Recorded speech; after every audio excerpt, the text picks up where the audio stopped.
Right, we're off.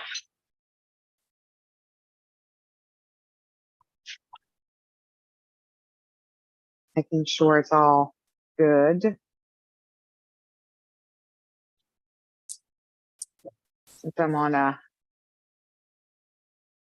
public Wi-Fi, I'm hoping it's going to work properly. What happened to my, gosh darn it. Are you having technical difficulties? No, I'm good. I'm set here for once. Okay. Got it. All right. I think that we're good. All right. I'm not totally sure, but we're going to just hope for the best. It's recorded either way. All right. All right, everybody. Hello, hello, hello. Amalia, coming to you from Chicago O'Hare Airport on my big cross country. I'm in the airport on this big cross country tour. In between flights, I had a connection, and Madelaine and I met up here. And apologies for not making it on Sunday with the Hurricane Ophelia coming through where I was in the DC area. It threw off my whole plan, and so I had to shift. And I ended up needing to go and visit my son on Sunday. And that took precedence over the cosmic chat. So I thank everyone for being patient with us, and we're getting this in under the wire. So it'll be all set for the full moon tomorrow morning, which happens to be at 5:57 a.m. Eastern. And it's in the sign of Aries. There's a lot of energy that is happening right now when it comes to new starts, new beginnings. To have a new start and a new beginning, there are endings that are taking place. And I have a lot of people that I'm engaging with and talking to, a lot of clients are feeling this push for change, feeling this push to end, maybe not end relationships, even though that is the case in some instances, but end the way they engage within those relationships. They are showing up differently. They are speaking for their needs, what they desire. And that is shifting and changing the dynamic within the relationship. So it's so perfect that we're stepping into this portal of the Aries full moon. Eclipse season is 2-3 weeks away. And then we have this energy of self-focus with Aries, with the moon in Aries, and a harmonious relationship, balanced relationship focus with the sun in Libra. And so there's a shift that is likely taking place in everyone's life on some level when it comes to relationships and how we engage with them. And that could be just even with the relationship with ourselves. You know, for me, I'm finding that too, taking this trip where I'm having to be flexible and adaptable, change up what I feel like I need in order to go with what is being presented with me and presented to me. And it's been really interesting and really fun to watch sometimes, while challenging at other times. So it's a really potent time right now that we can capitalize on and optimize if we have the information that you need, which is why Madelaine and I are here talking to you today. So Madelaine, what would you like to add to all of this?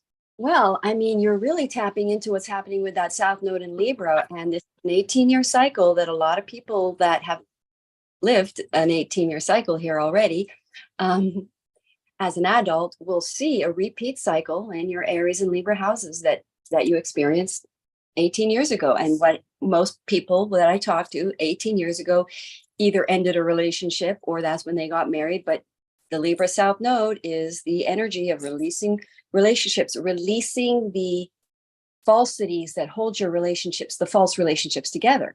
So it's like we're letting go of the distorted way we operate to hold a relationship rather than our authentic self. It's like the Aries energy with the North Node there. It's no nonsense time. It's a powerful time, especially this full moon is really powerful. It's like I can really feel the energies. It's not a good time to drive and travel, although if you do have to travel for circumstances, the universe protects you, but it's a good time to go spiritual right now as much as you can. We're all sort of being tested on this full moon with areas of anxiety or stress or shall we say competition or conflict in our lives. That sort of stuff comes up during a full moon. So that, and especially when we have the South Node conjoining Mars right now, So Mars is literally not in the mood. Mars is our go energy, our motivation. And when it's in Libra, it's a little weaker, so it doesn't handle its anger very well. And so there's a lot of and we have a Venus squaring Uranus. Are you kidding me? In the next 3 or 4 days, people might suddenly just end relationships, like bam, like a text. It's over, done. It's like they move out, they take their stuff, they're gone. We're going to see, like, all of a sudden you thought everything was sort of maybe okay, but everybody knows what's coming in these eclipses. By now you're feeling it, the buildup, you can feel it. So a lot of relationships that are based on, I want to say, baloney, or you not being your authentic self. People are just done with something on a level. They're going to let go. They're not going to play that game anymore. And so they move on. It ends. Relationships are going to be ending like crazy. Unless you're in your true relationship. If you're in a right relationship, I'm noticing, because a lot of women that I read for, they over focus a little bit on their relationships. So you're going to be less focused on your relationships and more focused on your Aries house, which is, for me, my 10th house. So we'll be talking about that for everybody. But this full moon in Aries is very, very powerful, not because it's the big super moon that everybody keeps talking about, because I don't quite get that, but what makes a full moon powerful is that it's in the same energy as the nodes. So what does that mean? It's a precursor to the entire eclipse season that's ahead. So whatever plays out during this eclipse is going to be the theme of your life, and areas of how you manage over this full moon dictates how you're going to handle this 18-month period. If you're going wild and you just have a big outburst, you're going to go back around. You have to learn this lesson to chill. On some level, let something go, consider it a loss. Like, don't get mad over it. And I already know my lesson that's coming up. So the more spiritual we go about this, it's happening in the constellation that's very supported by spiritual. It's a spiritual test to see if, even though the universe isn't testing us, it's a test, because we have a choice point. So we have a proof to the universe that we're ready for the next higher level. We're ready. We've grown over this. This doesn't hold us back. This isn't a problem for us anymore. We know how to not let this throw us off our center. We've empowered ourselves. Aries energy tests you. Are you in your power? And past this test, you go up to the next level, which is the new initiation that you were talking about, the ability to take on some sort of new level of responsibility, just to take on something new that's even more challenging, because we're growing. So, well, and I feel like I want to just mention too, one thing that I've noticed is that for those who have their Chiron in Aries, they are clearing out some significant karma and healing some very deep wounds. And so for that would be men and women that are around the age of 50 years old. You've just come through that Chiron return. Right. And so for those folks, like right now, around that 49, 51, 52-ish range, you are likely going to be feeling the kind of, to me, it feels like the final vestiges of it. Like you've probably already done the heavy lifting, and now you're just doing the little cleanup, the tidying up after. Yep. And you know what? You're spot on there, because that cleanup is the sort of little test there. Do you stay on that path of stirring up more of the mess, or wipe it away and say, you know what? I'm starting a clean slate. I'm not going to get angry about this. Consider it lost. Let it go. And I forgive you. Forgive me. We're moving past this so I can get onto something bigger and better and more abundant, and not let this be the continued hindrance of my vibration level. And it's a deep reckoning in a way of a person's experience within their physical reality. Like I can speak for myself that the beginning of this trip, I was in the DC area with my family. So I was with my not anymore husband and my kids. It was a beautiful trip. A lot of stuff got stirred up for me emotionally, where I just felt like, wow, those things are so different. Even though they're different, I have the most magical life. I was still feeling a little nostalgic for what it used to be, and just connecting with family, my kids, my not anymore husband, just sitting in the same house that we used to be in together and having that kind of family time that was the same yet different. It was really, I found it really emotional. I didn't Yeah. expect that at all, but it was really emotional. Well, in Vedic, this is a full moon Pisces. So, and the nodes are just transitioning into Pisces in Vedic. So it's a different, I mean, that energy is, that's the spiritual element to this. I mean, I always am aware of both, you know, when I do readings and I'll look at the astrology, because I can see it both playing out. So in Vedic, this is a very spiritual, it's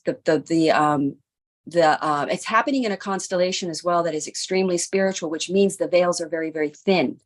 So there's ancestors coming through. It's a very sort of, the more spiritual you have literally a choice on this full moon to go super spiritual, which is why I'm not driving and I'm just walking around the woods and then or just to, you know, do the Aries energy of like the positive Aries, and I can feel the positive Aries in this as well, is that feeling really invigorated and recharged and ready to operate in the world, you know. So there's a really powerful positive energy, and really the full moon is the fruition, the arrival of something, the results of, we had a double new moon in Aries earlier this year. We had the one at 0 degrees, which this one really activates more the new initiations we made around March 20th.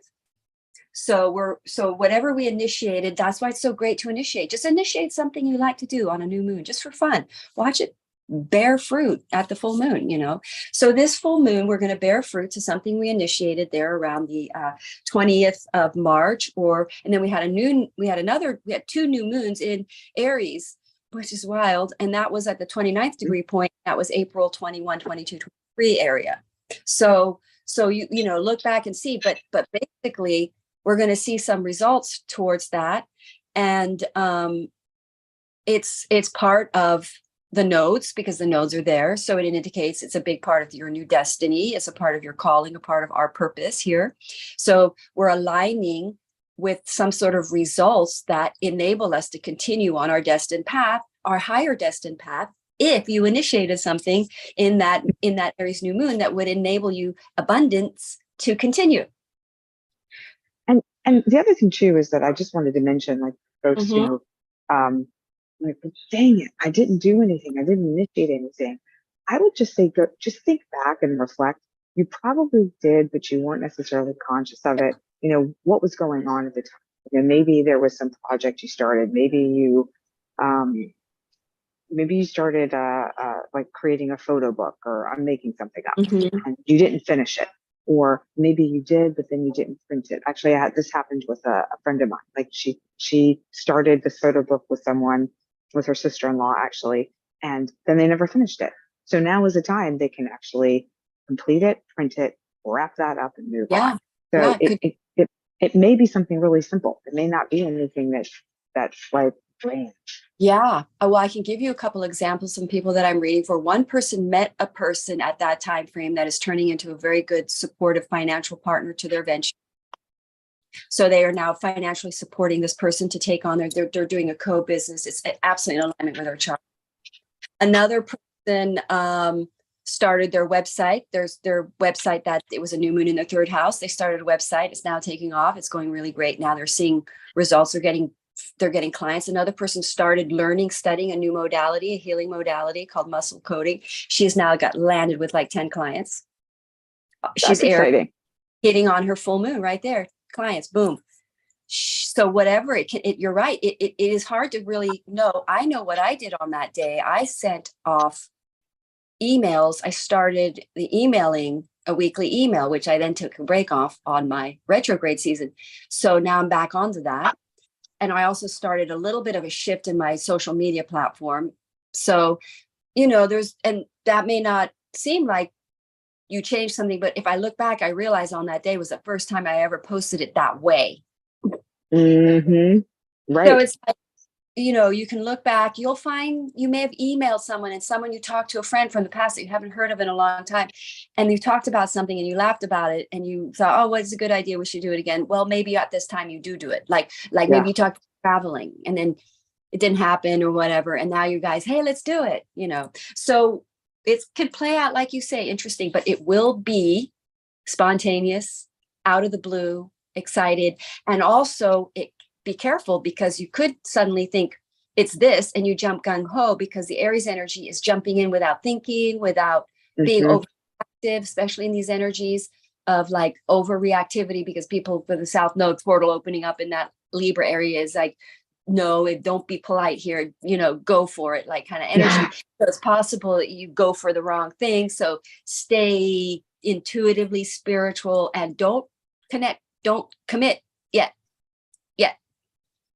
So these eclipses are coming. Keep our plans very fluid, you know, keep everything and intuitively connected, stay super intuitively connected. The animals in eclipses, if you notice, they don't watch the eclipses, they go inside. These energies, I bet you the animals are hiding. Bet you. They're not out. They're in undercover.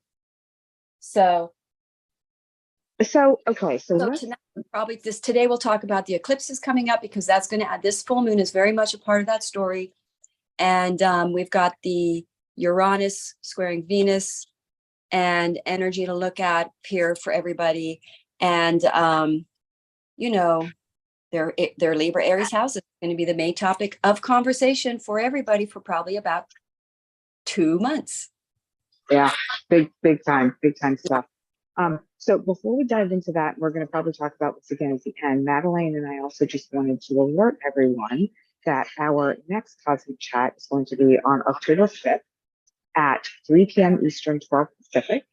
And we have a really exciting surprise, is that Madelaine and I are going to be doing this cosmic chat live together in the same location. And so it's going to be a really, really special cosmic chat. So we hope that you tune in live and are there with us to celebrate this gathering, if you will, of the two of us to be able to share this with you. It's a really, really cool vibe going into this eclipse season. So it's just going to be really fun, really powerful, and we hope that you join us.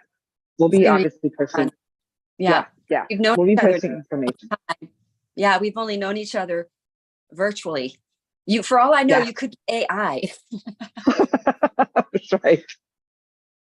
I'm not real. Now to see you in the real world, I'm like, you're a real person. That's right. That's right. I think most people are surprised how tiny I am. Like I'm just like this little peanut. Yeah, peanut of a thing. Oh, how funny. How tall are you? 5'3". Oh my gosh, I will be surprised. I did think you were more like 5'8", 5 something like that. Most people do. I'm tall. I'm like 5. I'm 5'7". No, I knew that. I could feel it from you. Oh, you could? Oh. Yeah. I always think I'm small because I have a small head, but anyway. Yeah, most people, just because of my voice and my energetics, I think they just think I'm bigger, and I'm a little tiny thing. I totally thought you were going to be taller.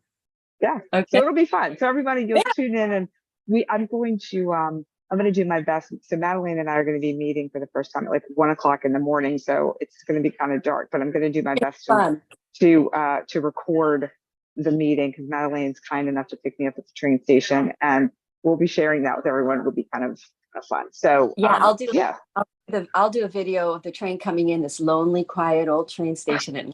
Oh my God, it's going to be great. I can't wait. Yeah. Yeah, it's super fun. Okay, so let's dive into the moon vibes here and see what's going on. Sharing. Okay, we'll share the screen. Okay. So there's the full moon here coming in at exact 6 degrees 2 of Aries, hitting in the west coast at 3 a.m. in the morning. And the sun will be at 6 degrees Libra, which when you see there's the new moon, I mean the full moon, and there are the nodes in the same sign, the more powerful the eclipse, the closer the moon is to the nodes. So the nodes on the 14th, the moon will be up here at 21 degrees, really close to the nodes. So we're preparing for major, major shifts and changes, new initiations, letting go of old relationships and initiating new projects. that most likely involve new relationships, which is why the old ones got to go. That's why Mars is there right now. It's time. It's like clearing the slate.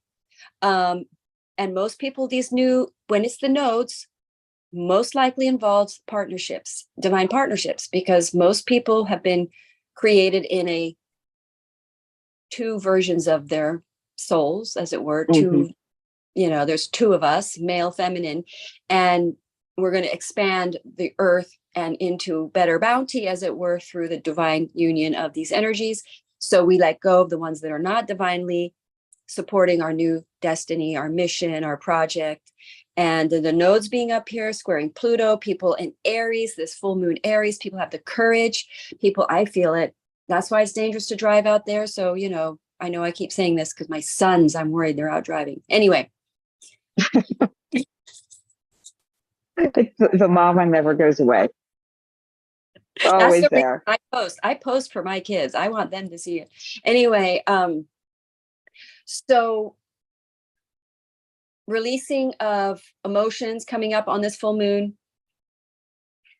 courage to do it happens, the boldness to make the break, to make the end, so that you can initiate this new cycle. That's why this portal opens up. That's why it can be dangerous, but it's a portal of motivation, energy to change. So you funnel that the right way. It takes you the right way. It goes, you're in alignment when you make a radical change here. But again, you don't want to be unlogical about it. And you want to not be, in other words, don't go crazy. So would you say it's like one of those things where, because it's the Aries energy and it's very fired up, it's like if you find yourself too fired up, like it's almost like you're out of control in a way, to recognize that and be like, whoa. Okay, it could happen. I think, yeah. Because I think, and it's going to be an issue, because these cycles hit in particular parts in our chart that are our problems, that just coming around, and it's there. Our astrology chart is the map towards becoming whole again, pulling back into our center self. Boom. These are the areas our soul is fragmented that needs pulling into center. So these are all these triggers and hits that hit these points in our chart are opportunities for us to pull into center self. And these were the areas that we tend to lose our center self in. So that's why, you may not feel it if it doesn't impact your chart. This is not this round for you. Right. So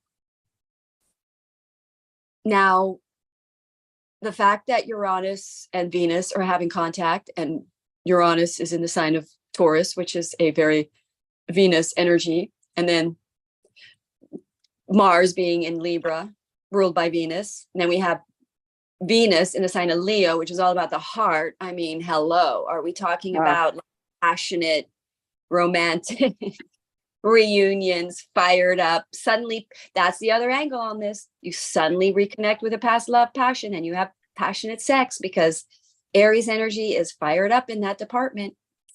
So prepare these lots of you becoming very passionately engaged in the physical realm.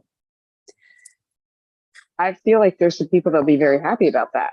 I can already sense the energy in the air. It's feeling potent energy in the Aries department. Watch out if you know an Aries man. Hide, run.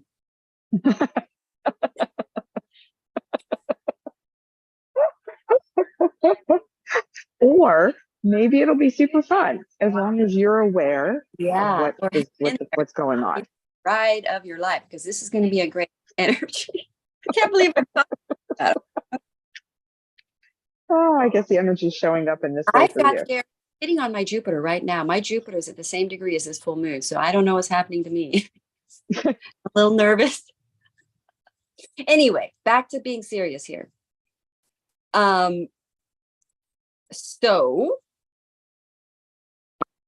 that's the Uranian Venus square reunions energies. Also people, that's adding the reunion energy, because people are stopping holding back.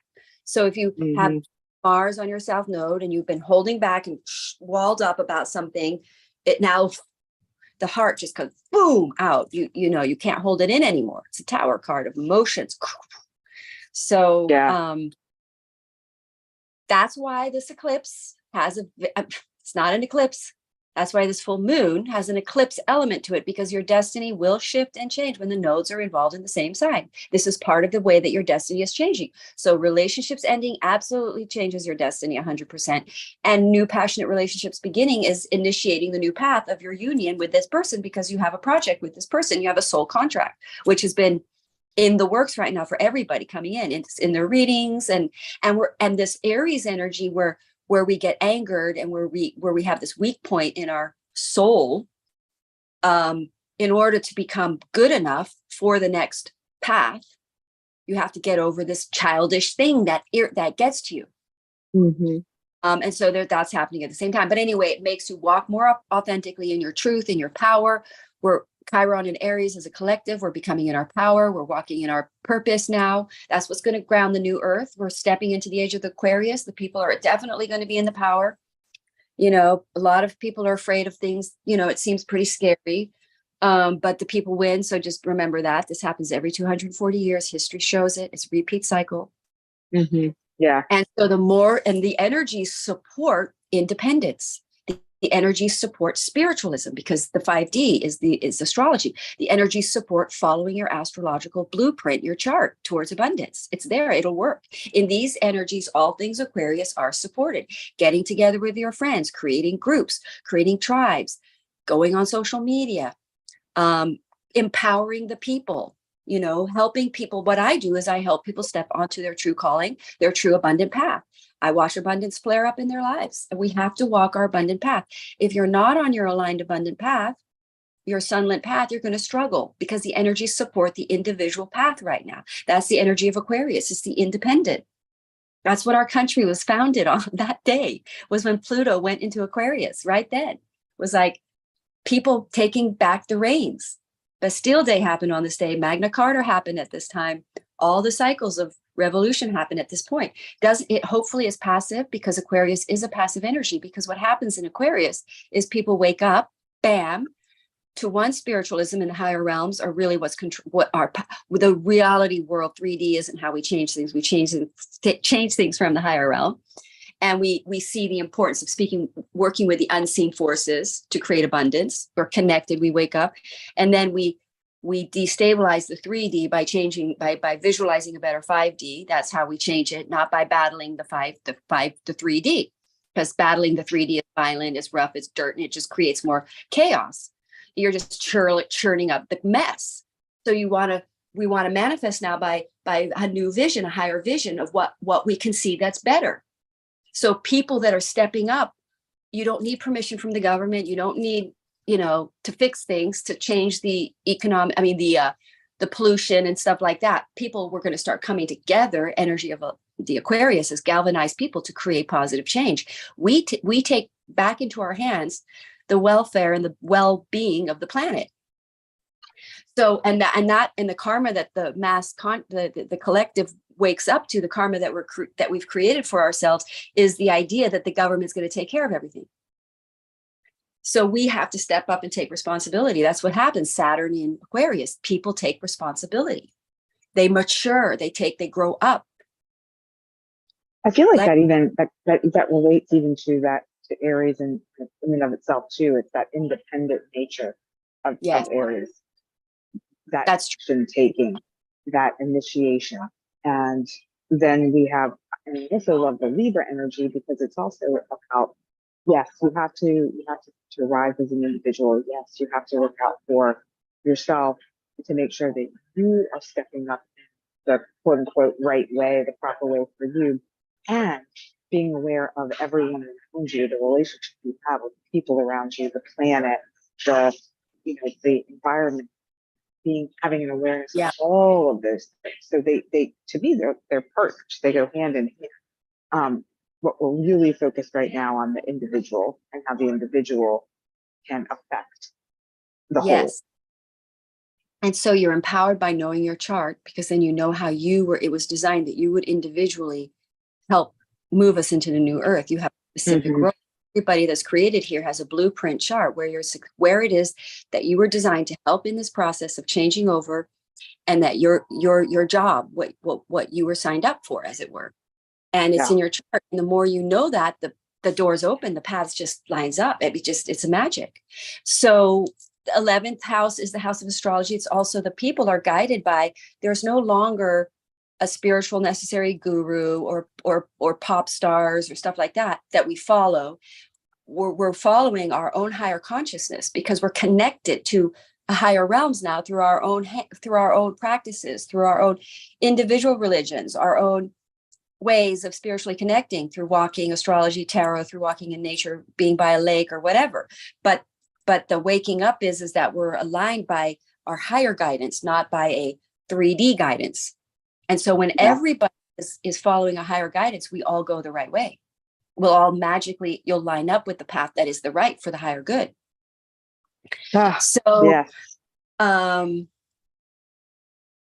so is there something else you wanted to say about the chart itself, or do we want to dive into I was the just signs battling now? without. Yeah, let me just take one last look at it here. The nodes in Chiron, that's significant. That's why this is why people are really strong and up. And we have Uranus in retrograde, which always makes people much more rebellious.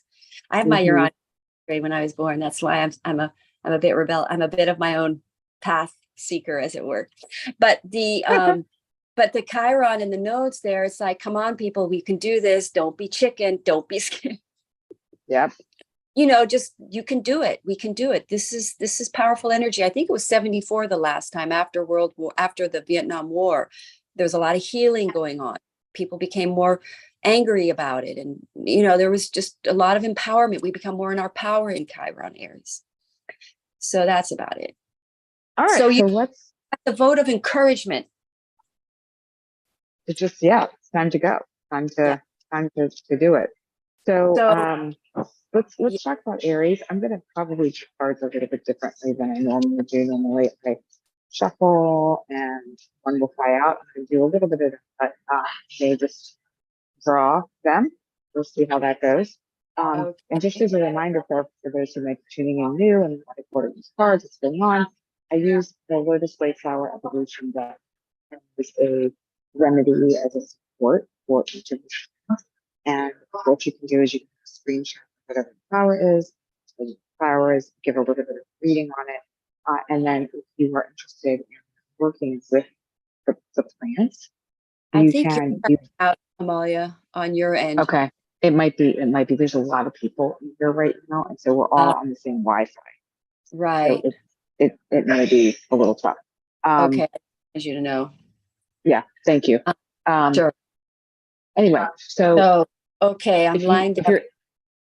If you're interested in working with any of the flowers, the best way to do it is to take a picture of it, or there's a link below with a discount if you want to work with an elixir or a mist or a serum. So, okay, so Madelaine, Aries. What's going on? Yeah, let's see. So Aries, wow, you guys have so much going on in your first house. You got the nodes there, Chiron there.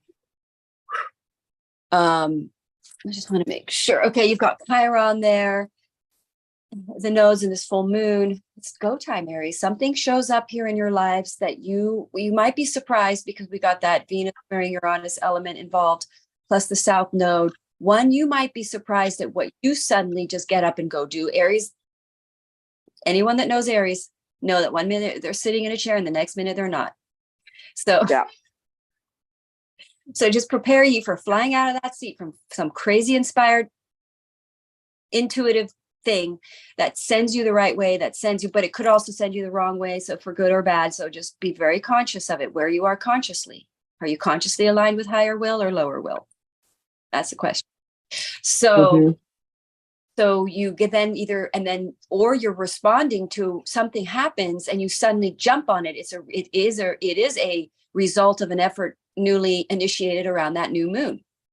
So there's some sort of, suddenly you jump out of your seat and go pick the big apple that's grown in your tree that you planted. So it's a leaping energy, like going for it. It's very young degree Aries, more potent the lower the degree. It's sudden, impulsive, action around something. But again, this is an area in your chart that's going to be fired up and playing out for the next 18 months. So you planted it on that new moon, you're bearing the fruit, and now it's a go time. You're chomping down on that fruit. You're eating it, dividing it up, making more seeds, blah, blah, blah. So I'm using it.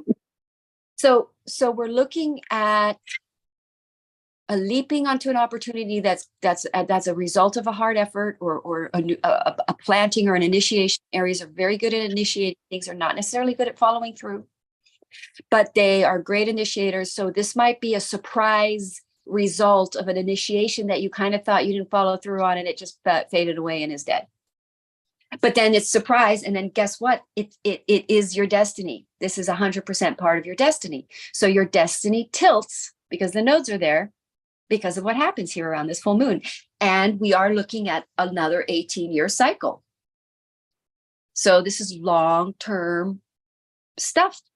We're shifting to a new long-term 18-year, because in astrology, you hear this over and over, new beginnings, new beginnings, new beginnings. We know it gets boring, but you have many cycles of new beginnings. This is a big 18-year new beginning. You have a Mars cycle. That's a new beginning in your Mars house for 2 years, 2.5 years. Then you have a 30-year cycle with your Saturn return. You have a Jupiter return, 12-year cycle. So we have all these year cycles, and each cycle, the bigger the gap, the bigger the change, the bigger the impact. So we have this nodes as an 18-year cycle, which are extremely powerful because they come with eclipses in that house, which is how all the changes play out. So we're initiating a new 18-year cycle and a new layer of growth, learning things, a whole new cycle of growth and learning. I don't know what the word is. So for Aries, I love that you brought that up about the cycles, time frames, because I think that's so important to realize. Yeah. Yes, every moon cycle there's a new beginning, and that's important. But when we're looking at these bigger time periods, when those shift and change, and that's a new beginning, there is a significant change that's going to occur. Oh yeah, you'll be able to go, that's when I started this.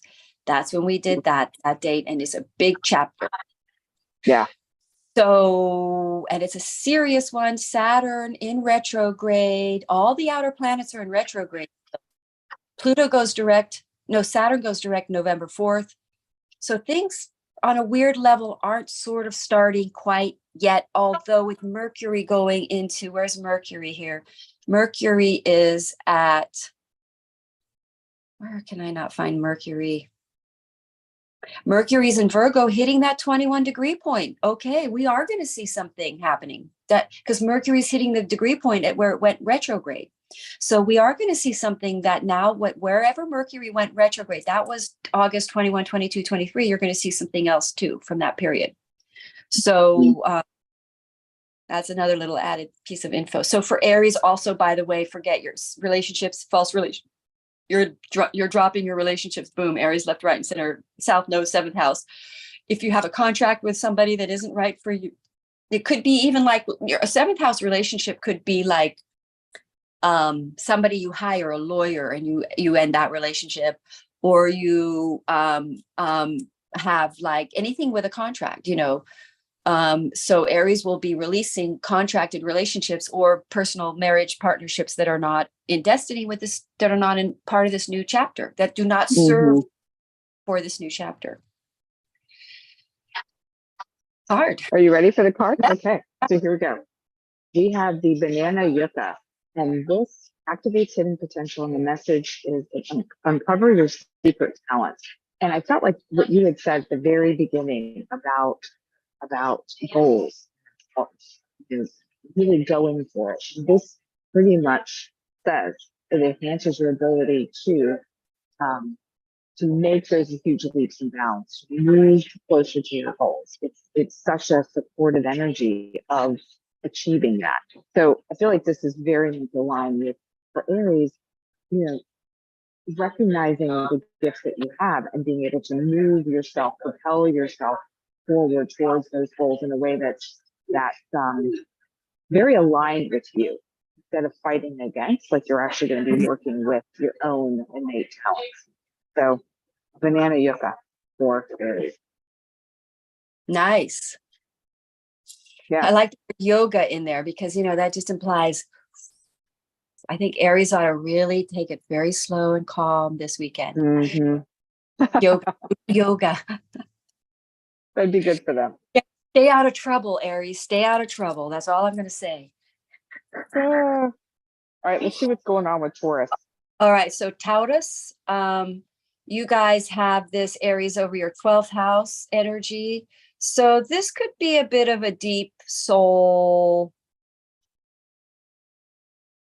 A couple things for Taurus. It could be that something happens out in the country, out in rural, and I have done readings with some Taurus rising who do have found themselves in the country, taking a retreat and talking to people, sort of doing a project with someone in retreat that is turning out to be their person. So some kind of a writing project. So the Taurans with this full moon it's in the 12th house. So you're going solo, you're going inward, something is going to reveal itself about your soul or about some past life trauma. And again, you may not label it that, you just may get some kind of a deep understanding as to why you aren't doing what you do.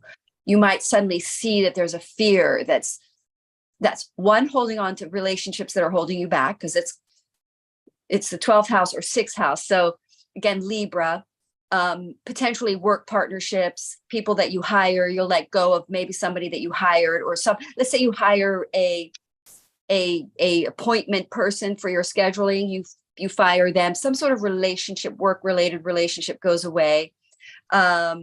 And you discover something more, and you may even let go of a job work thing because you discover a soul destiny, a soul desire, Aries, soul desire. And then you let something go that is not in your desire, but can also be very much a health thing. You become aware of the soul reason, your soul trauma that's causing you to have an addiction problem that's bad for you. And you quit, great time to quit something. It becomes clear on a full moon, your problem that causes your addiction. Go ahead. So this is the black bat flower for Taurus. What I really feel like with this card, it feels very 12th house. It's kind of dark. There's a lot of shadow. There's something, it feels almost sinister, but it's really just this part of ourselves that we really haven't really addressed.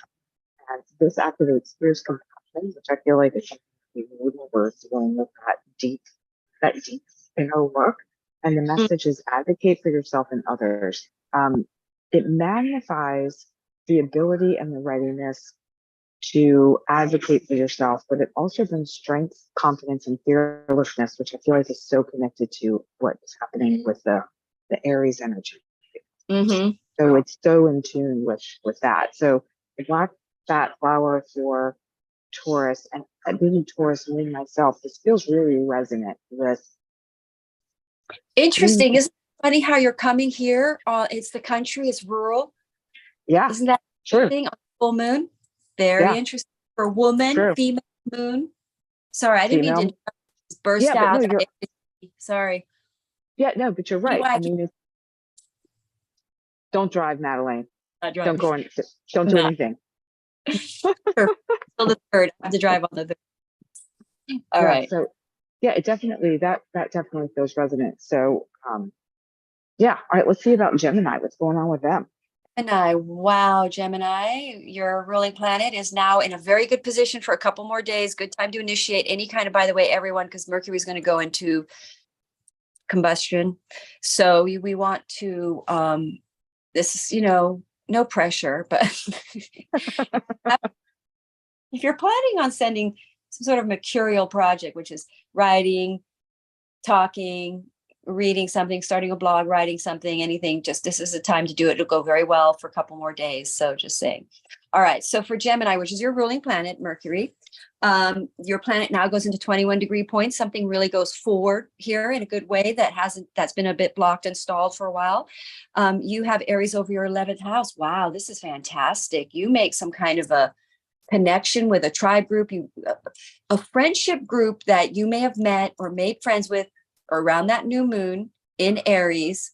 now comes to fruition in some way that shows you your calling, shows you your person that could happen to all because of the Aries South Node and this 11th house. So the Libra South Node, your 5th house. So you're going to be letting go friends that are not authentic. Actually, you're going to be rapidly releasing friends that are not aligned with your new spiritual destiny, your projects that you're going to be initiating, your new consciousness. You're really evolving to a new set of friends, to a new group of friends, and it's going to be some kind of bearing of fruit, something abundant and auspicious as a result, because also the 11th house is wins and gains. It's a great place to have a full moon. It's like, and plus you're going to have eclipses there. So Gemini, you're going to have quite a lot of changes in your friendship groups, in people you hang out with and associate with, and connection to tribes. You may suddenly you may have began like let's say you joined a group or some cause. Now that cause comes to fruition. Something happens, something good happens because of it. You get a prominent role in the project. It's part of your destiny. Something happens that aligns you to your destiny through friendships group, through tribes. And it happens through letting go of old friends that just aren't aligned with this new path. They may have a different philosophy than you do. They may not believe in it. They may just think they're skeptics about this subject, but you find a group of friends that are not, and they take it seriously, and you can go forward with them. So that's pretty cool. Go ahead, Amalia. I think. So we have the squash blossom for Gemini, and with this, it activates the liberation. It connects with the physical body, but it also connects with creativity, which is where you started what you were saying as you were talking about Gemini, that creative fire, if you will. And this also is connected to your sacral chakra and your solar plexus. So you have that fire, you have that sense of wanting to birth something and create something. And so squash blossoms can be really supportive of that, and also helping you if that project really wants to tune into that creative fire within you and that force within you. It's going to help you be able to do that. So squash blossom for a Gemini. It's a good one.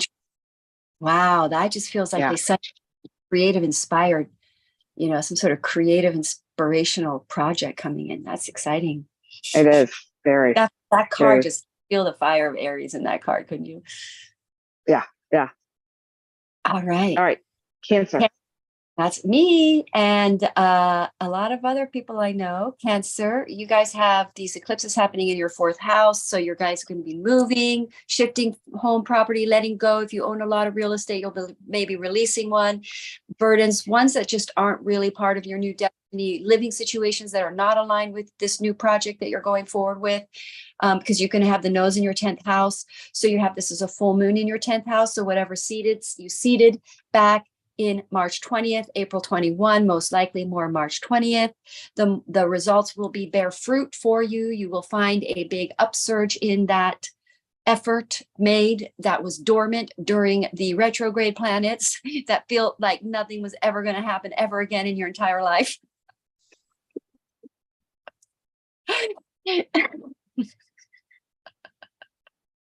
I just have to take a moment with. That's why I just paddleboarded all summer long. No, I worked as well, but anyway, so now we're going to see some sort of fruition, some sort of results coming in your 10th house of career, a big upgrade. The nodes in your 10th house are time for bold initiations and creative projects, career projects involving other people, because you have the South Node in your South, you have it in the 4th house. You'll be letting go of family. You'll be letting go. And when I say family, I don't mean like just abandoning them, but you'll be letting Cancer, no offense, you all over focus on your family and your relationships. So this is a time for Cancer where they really are a little more balanced. I'll be honest, because they are a little too relationship and children and family. So Cancers that are on their 2nd Saturn are going to be really initiating their new big project, because Cancers are usually here to be amazing mothers. They're amazing parents, but they're also to become parents in a way as in older in life to the community. you know. So so cancers are rising up beyond the role of mother and child focus and relationship nurture to stepping forward. I can look at I feel it. I'm in the energy. It's Wonder Woman energy for Cancer. And, you know, you want to take advantage of these eclipses when you have the Aries in whatever house you're in. You want to go for it, and you want to go for it in the most aligned way you can to your calling and purpose, because you won't waste that, because this is a real energetic support to your career right now. So you want to take a risk, jump in, go bold, go brave, because it's a skip step up. And especially with the nodes there, if you're aligning with your true calling, your nodes, usually if you have nodes close to your sun, your ascendant, your moon, I have the nodes on my ascendant, which means I didn't go for my nodes in my last life. Like, if you reach for your nodes, you skip step, like, because you delayed it, and then it goes foo. So Cancer, this is the chance to follow your north node, follow your Jupiter calling, your nodes, your MC, tune into who you are, what you're here to do, align your calling, align this energy with your true calling, because then it sustains you for a long time. And don't waste your time on relationships that are unsupportive. You're not going to. And you're also going to let go of your children a little bit and let them be more independent, because they need it, because you're too much of a mother. They need the independence. Good for them. Okay. So strawberry blossom is the flower for Cancer. And what I thought was really funny is this card came out right before you were talking about how during the retrograde cycles that Cancer just felt like nothing was going to work out. Like it was just going to be awful. Like it's like, I'm going to be in the doldrums forever. And this is saying, expect the best, be optimistic. The tide is turning. Things are shifting. And even this card to me looks bright and happy and cheerful. Like there's just something kind of nice about it. So I think Cancers are blossoming in their career house too. Well, is your Cancer? Where's your Cancer? 10th? Rising. I'm 0 degree Cancer rising. Oh, rising. Okay, so first. Okay, interesting. Yeah. 9 degrees Aries, this full moon. So I'm feeling quite charmed. Very weird. I mean, you know, Cancers are going to feel, you see, when your moon ruled, you are really, that's why Cancers really have a higher volume experience on the lunations, because they're ruled by the moon. So you're very sensitive to the energies of the moon. Interesting. All right, so let's see. Leo. Venus still in your sign, stationing direct, squaring Uranus. Your ruling planet's the sun. You too are very impacted by the eclipse, probably a little more with the energy of where the sun is, which is in Libra. So again, that's activating your house that Libra is in for this period of the eclipses. And that is what house is probably your 5th. Let me take a double check. For Leo, Aries is in your 9th and Libra is in your 3rd. Okay, so wow, watch out, Leos. You guys might lose your cool a little in the verbal department, in the communication department. You've got a full moon in your 3rd house in the sign of Libra. You're not going to step on eggshells around a situation anymore, and you're going to stomp on them, and you're going to say what you need to say. And with the Aries over your 9th, you have a whole new, utter, complete shift in perspective. I've seen the 9th house lunations I've studied, because it's a little tricky.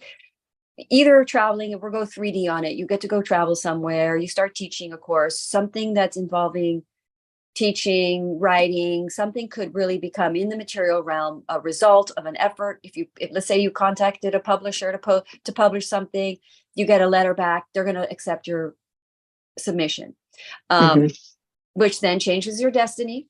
Then you become a writer, and then your book is published. So something like that can happen.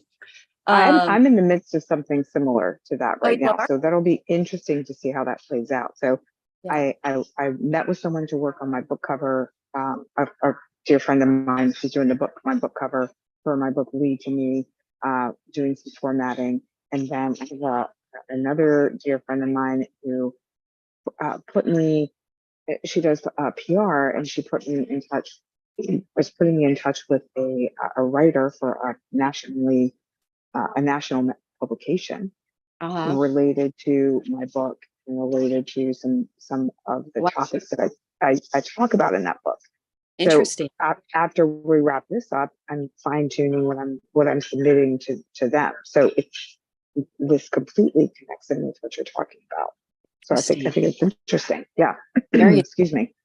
Yeah. Mm-hmm. So, yep. So then on the psychological level or spiritual level, as it were, there's going to be a major, in the next 18 months, expect major spiritual awakenings, understanding spiritualism on some really deeper level. But here's the other thing that keeps happening. And this is something that I found when I have lunations on this access is I change the way I think completely about something. And I keep thinking, I'm going to change. I'm not going to believe in something anymore. I'm going to maybe not see astrology isn't the right. I keep thinking, well, maybe I'm not right about astrology, or maybe I shouldn't do tarot. And the weirdest thing happens is I get a spiritual awakening, and I see even deeper why it's even more important. I need to learn even more about it, and I need to go in this all the way even more. It's crazy. So I believe in it even more because I see people's lives transform for the better from it all. And so I go, wow, I have an awakening. I get out of my ego about it. I stop seeing it as like an avenue of a career or something. Is it more of a spiritual quest or a spiritual fulfillment or something? And it's like you just become more aligned with a higher consciousness desire, higher consciousness angle on your life. It's a nice eclipse, although it maybe doesn't show as much materially, but it might as well if you have initiated something that can expand consciousness for the humankind, because the ninth house is all about expanding consciousness, discovering new higher spiritual concepts that help humanity. And that's not necessarily just the avenue of spiritualism. It can be through yoga, through traveling, through understanding other cultures. It's a galvanizing energy of the cultures. So travel, full moon, ninth house, the eclipses in your ninth house, travel can be activated, which you're doing. I mean, you're kind of traveling, but usually it's cross-cultural. But well, it's not, yeah, because it's more of a long distance cultural travel, but I am traveling long distance. I mean, I'm basically spanning the entire United States. Yep. So, and culturally speaking, while it's still in the United States, it's going from East Coast to Midwest to West Coast. And those are very different cultures. Vibes. Yeah. Yeah. So martinis, bikinis, and palm trees, and boats, and fancy cars. I left that behind. To timber boots and flannel shirts. Flannel shirts, yeah. Yeah. All right. So I just want to pop in. There's two cards came through for Leo, and I think that when I didn't realize this, but when you look at them, they're very similar looking. That's quite interesting. So we have the rose here, pomegranate flower here. The rose, to me, it is the highest vibration flower. It signifies love, and Leo is all about love. So hearts. And then we have a pomegranate flower, which is this bright orange with yellow, which to me, it represents the sun, which is the ruling. So the way I'm intuiting these two flowers.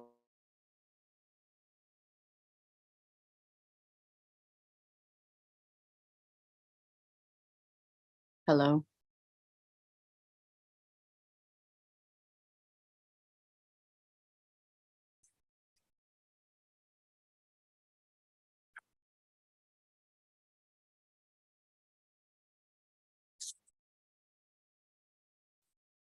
I wonder if anybody's there. Can you hear me, Amalia?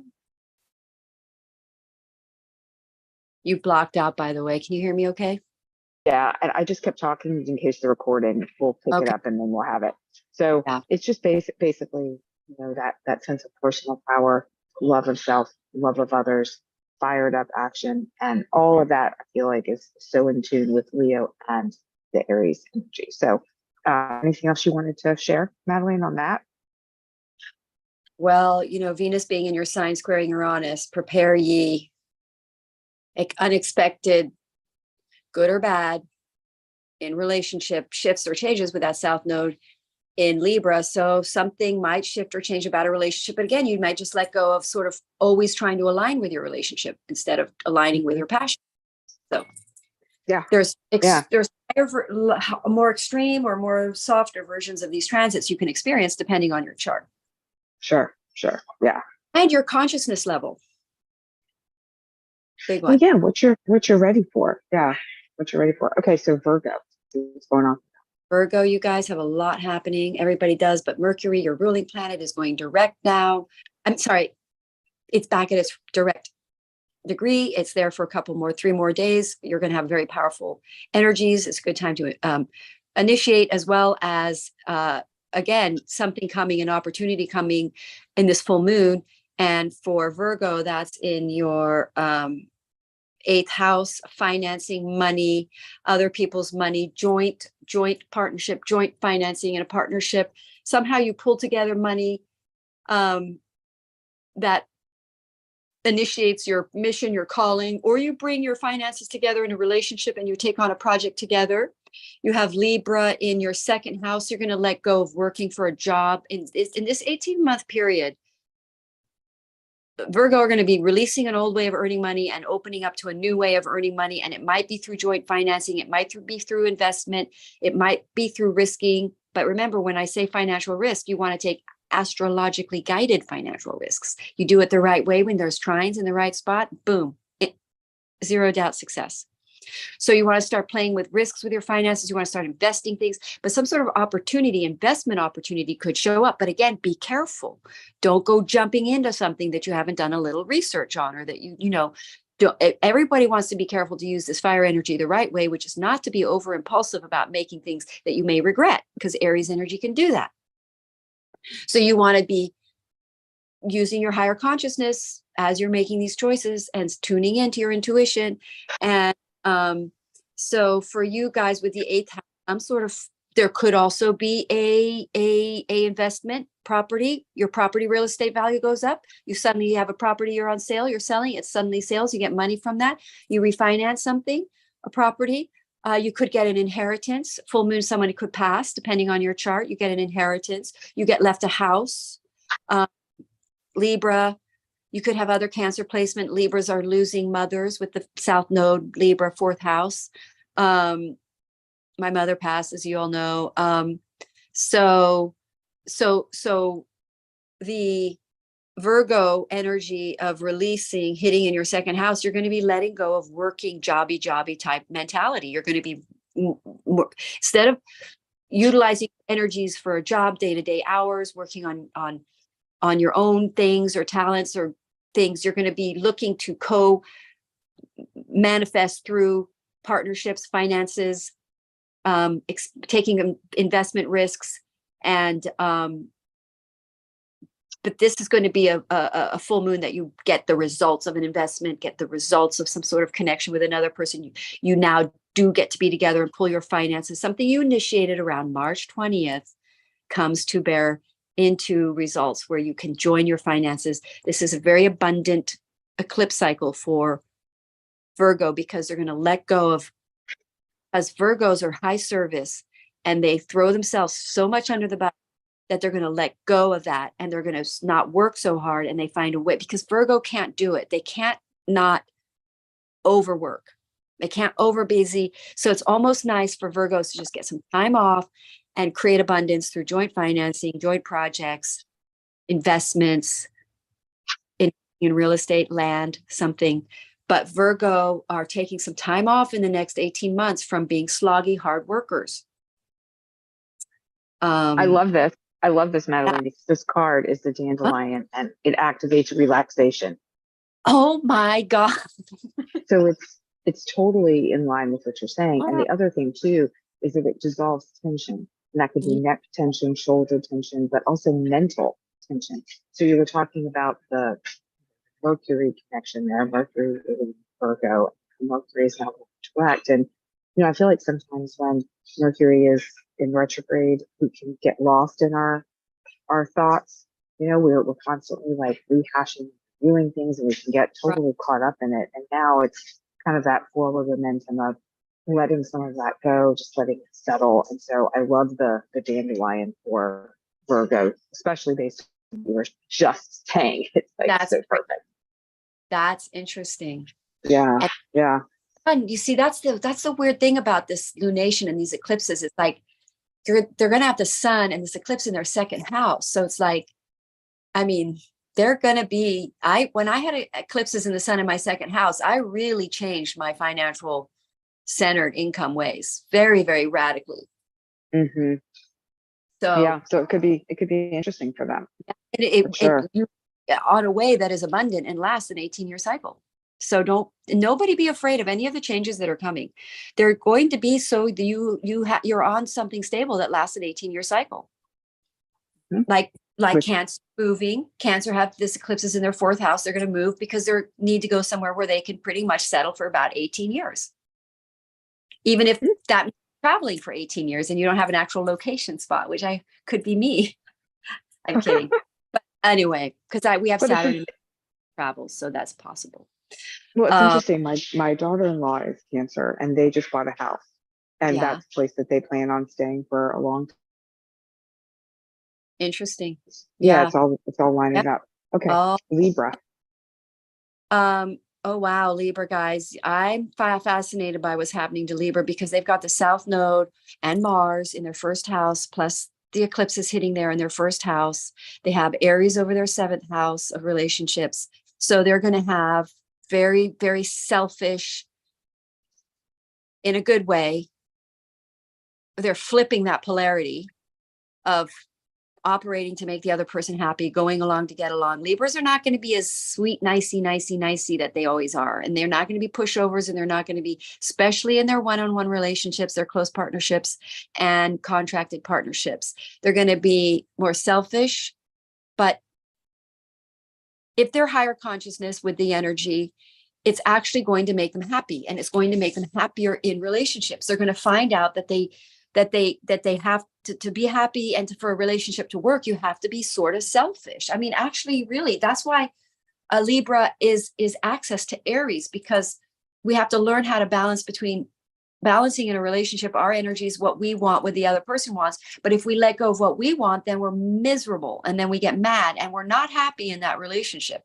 So a Libra are going to be happy in their relationships now on this next cycle. They're going to let go of what doesn't make them happy, and they're going to stop trying to make the other person happy, because Libra will distort and pretzel themselves to hold a relationship. They do not like to be single. They're the least single people you'll ever see. They will just jump into any relationship. Sorry, Libra. I mean, not one, but any halfway decent. Libras are really nice, usually very beautiful, so they can get into many relationships. Everybody wants to be in a relationship with a Libra, so they can just hop in and out of relationships. But I think that's the period of time where this era of these eclipses in your first and seventh, where you discover baloney relationships, and you become more authentic, and you become more selfish, and you connect to what your true desires are in relationships. Because Aries is the energy of your real desire, but it can be a lower desire or a higher desire. So you want to consciously align your Aries desire to the higher desire. So you're going to go to a higher relationship rather than a lust-based relationship, or, you're going to go to a more divinely, and you're going to go to a relationship that has an 18-year cycle with you, that's going to last a good 18 years for this cycle. So a lot of Aries are single for 18 years, or in a repeat karmic pattern. They're going to end that karmic pattern and go into divine partnership. Go ahead. It feels like with that energy for Libras, they're finally going to start to use their voice. Trumpet fine activates effortless speech, and the message is for your voice. So speaking to what it is that you need, and not just keep it quiet to keep the peace. They're going to be honest. Well, and I feel like they are honest, but they just don't say as much. At least that's my experience with them. They just stay quiet versus speaking to what they want. They may have big outbursts. Just so you know, that Mars K2 conjunction, they are going to have big emotional outbursts. Could be passionate outbursts too. Sorry, I feel like I interrupted you. Aries. Yeah. Well, it's actually good, because we're gonna have to wrap up fairly soon. So it's good for us to keep on moving, because I'm gonna have to catch my next flight. Okay, better get on. I don't want to miss the flight. Okay. Okay. Yeah. Where are Scorpio? See what's happening with them. Yeah, so you guys are ruled by Mars. You're going to have a very powerful experience during these eclipses. You just got out of your last eclipse cycle, so this is another kind of an interesting cycle for you because it is ruled by Mars, Aries. So you will feel this strong, even if you don't have any exact planets aspecting this, but you have Aries over your 6th house, full moon. You're going to basically a work project, something comes to fruition, a work project, a job involving sort of a day-to-day habit, something on day-to-day, your day-to-day life changes, because something new comes in that you planted, the results of the seed you planted, April, March comes in, changes your day-to-day routine. You could also get an illumination as to the results of some health you started around that new moon, a new health practice, something to improve your health. You quit something. You now see the results, the positive results of that. It bears the fruit of that new health routine you took on. So what else can we look at the 6th house? You could suddenly find out that somebody you know is an enemy, because the 6th house can be hidden enemies. You reveal an enemy is revealed that's working against you, that isn't really supportive. And so you let that relationship go because that hits your 12th house. So you're Libra over your 12th house. You're letting go of people that are not aligned with your soul. You're really tapping more into your soul connected energies. You're letting go of, again, really sort of superficial relationships, or just people that you can't relate to on a real level. What else? It says a Mars eclipse. So, and Scorpio is the feminine of the Mars. So it's emotional for you guys. It'll be emotional, but that's also how the connection is deep and real. It's emotional. It makes a real change because it's emotional. Courage, motivation to start something, do something, and jump on an opportunity. Well, Go right ahead. here, Jade Succulent activates presence and the messages go for it.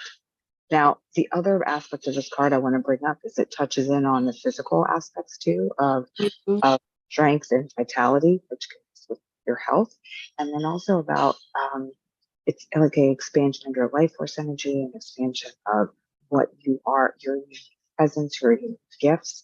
And so I feel like this really does touch in on what's going to be happening for Scorpio when it comes to their projects that relate to their work, maybe projects that relate to their health, the different areas of their life that are ready for them to really blossom, ready for them, especially since they're coming out of that eclipse season from the last 18 months. Like now's the time that they're going to start to see the fruits of those labors, and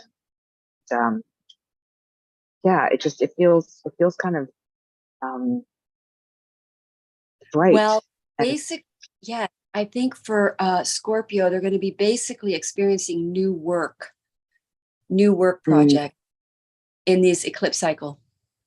Okay. Well, we shall see. Feeling motivated to do it, charged up. Mars, Aries, the nodes in your Mars house is motivating you, giving you energy, inspiration, desire to start things. Okay. Let's go. Do it. Okay. Sagittarius. All right. Saggies, you guys have Aries over your 5th house. So you've got a friendship group, a friend that you may have met. I have to go back because I'm Sagittarius sun. So friends that you may have met, people you may have met around that time, a new friend, new friendship you started, fruition turns into either you become aware that they really are a soul connected, new destined friend that coming on a long-term path with you, or a project related to them. Friendship groups come back, a friendship group that you could have, because Mercury is now in direct. So there may have been communication with a friend. Now you get results from that communication. You haven't heard back from them for the whole period of that time. So you've got like a new beginning in friendships. Also the revelation of who friends are coming with you on this new path in your next chapter here on the 18th and 18-year chapter cycle. These eclipses are going to be operating your Libra over your 11th house. You're going to be radically letting go of certain tribe groups, certain people that aren't really authentic on your mission with you, or just not on the same wavelength on some level. So you're releasing certain friends, but also it's sort of a return to friends that are more spiritually aligned with your spiritual destiny. Saggies, let's take a look. My son, I'm thinking he's very Sagittarius. That's good. So like, so you have Libra over your 11th. So you're really dropping a tribe or a friendship group that somehow aren't in the same. You're shifting your tribe group. You're shifting to a tribe group that is really a part of your, because these eclipses are in your 5th and your 11th. So your new destiny very much involves social media or a crowd or an audience. So you're really shifting to the right audience, the right, go ahead. I forget the time. Yeah. Yeah. So the fire star orchid for Sag, I love because it activates creativity, wild creativity, thinking outside the box. The 5th house, the house of creativity. Are you kidding me? Yes. A big creative. Or you could get pregnant. Thanks for reminding me. Go ahead. Yeah. Yeah. Well, and it's also innovation and ingenuity. So maybe Saggies will come up with an idea that's really innovative, something that no one's done before. And it's creative. It's that creation energy. Yes. Creative projects as you put online that you do with a tribe group. It's about Aquarius subject matter because it's the 11th house. So yes, sorry. Could very well be. Yeah. Okay, Capricorn. Capricornians, Aries over your 4th house. So you have a full moon in your 4th house. So you're going to be a new place of living becomes maybe you applied to somewhere to live and now it's available. You can go move there. Full moon there, a new family. You know who your true new family are. Full moon, mother, relationship with your mother, something involving your mother, heritage, family heritage. Maybe you're left, somebody dies in your family and you're left a house, or you move in with your mother because you have to help her out for a while, or you discover your new true family. A lot of Capricorn, a lot of Cancer, Capricorn axis are really on the search of their true family. They see who their true new 18-year cycle place where they're going to live, that they're going to really settle in this eclipse period. Their living situations for Capricorn are going to be really shaky during the eclipse season. A lot of changes. So prepare, you Capricorn. If you're in a slightly not sure long-term situation, go ahead, start looking for other options. But also with the Libra in your 10th house, you're letting go of the work. You're taking some time off. You're releasing a attachment to a kind of toxic situation in work, a relationship, work relationships you might be starting to let go of. Or letting go of a false relationship that isn't what you really love. But go ahead. I could ramble on, but I don't want you to miss the plan. I don't, me neither. The part the Capricorn is just not being rather elusive. What I find so funny is that about this, my Capricorn guy and one of my Capricorn people, he is having some work shifts happen, and he's having potential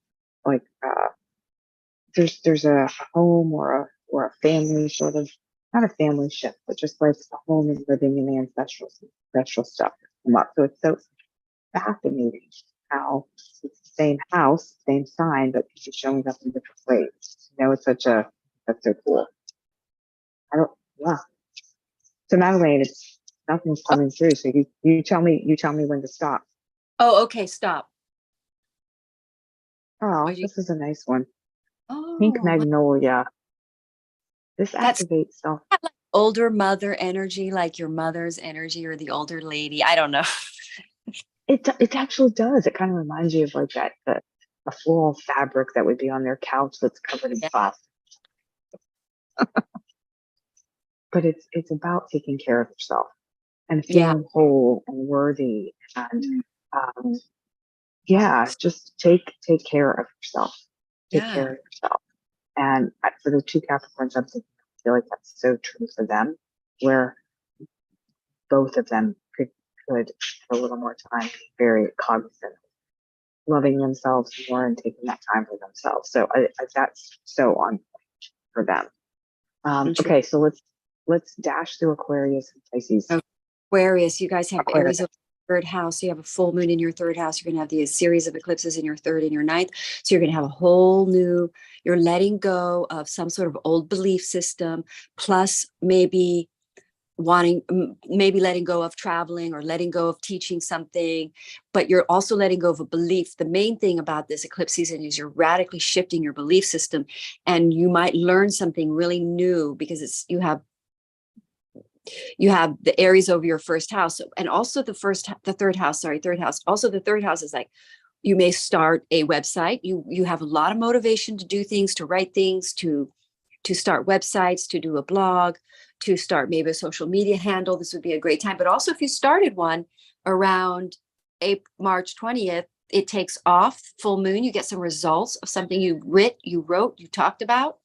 But knowledge or information comes in on this full moon that gives you confidence and boldness around a belief or something you think or something you know. You write about it, you're bold, you start a business. You could start a business, or you started a business and you maybe just a little bit started. It wasn't like a full thing, and now it works. Something opens up, the fruit suddenly bear, and you're like, wow, that tree was going to bear fruit.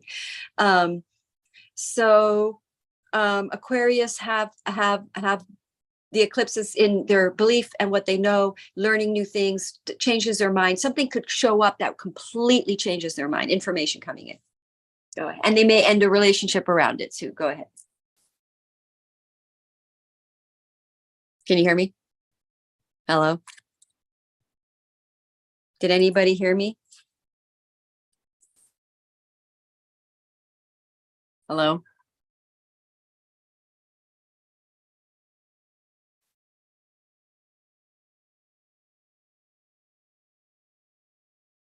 Hello? Hello?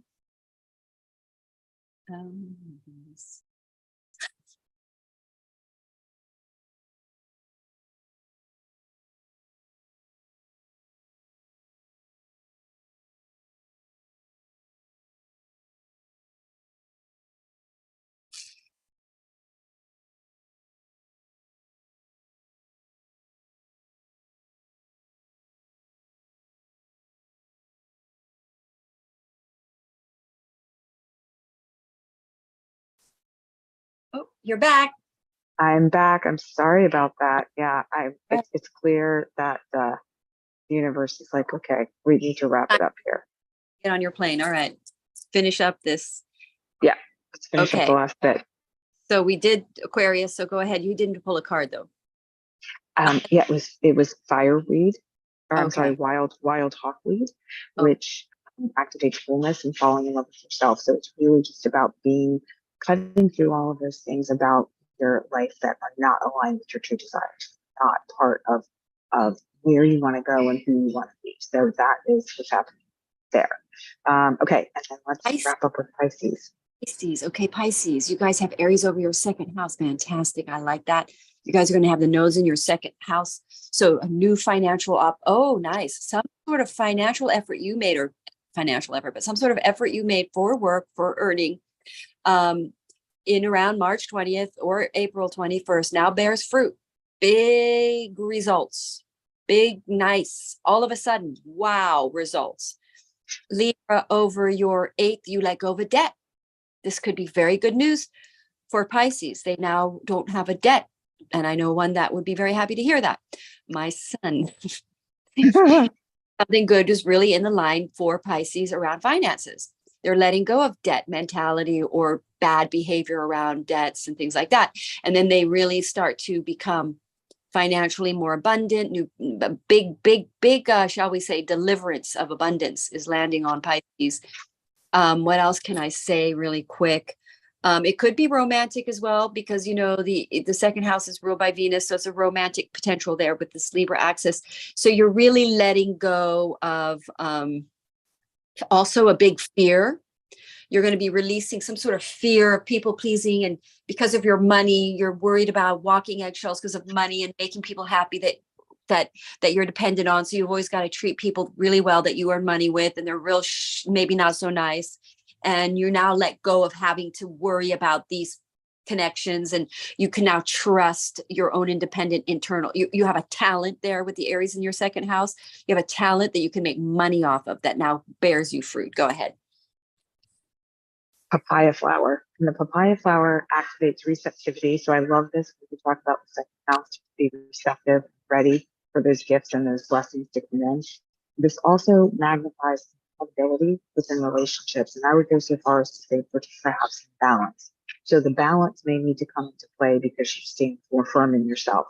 The balance may come into play because maybe you need to be a little more gentle, a little less. Usually with Pisces, there is a gentleness. One of my siblings is Pisces, and she is very gentle, but she can also be very aggressive. I think got this aggressive energy right now, so just to be aware of that. Just so you know, Pisces are Aries in Vedic, but go ahead. Papaya flower for Pisces might be very beneficial for them for navigating this energy. So that was the super quick.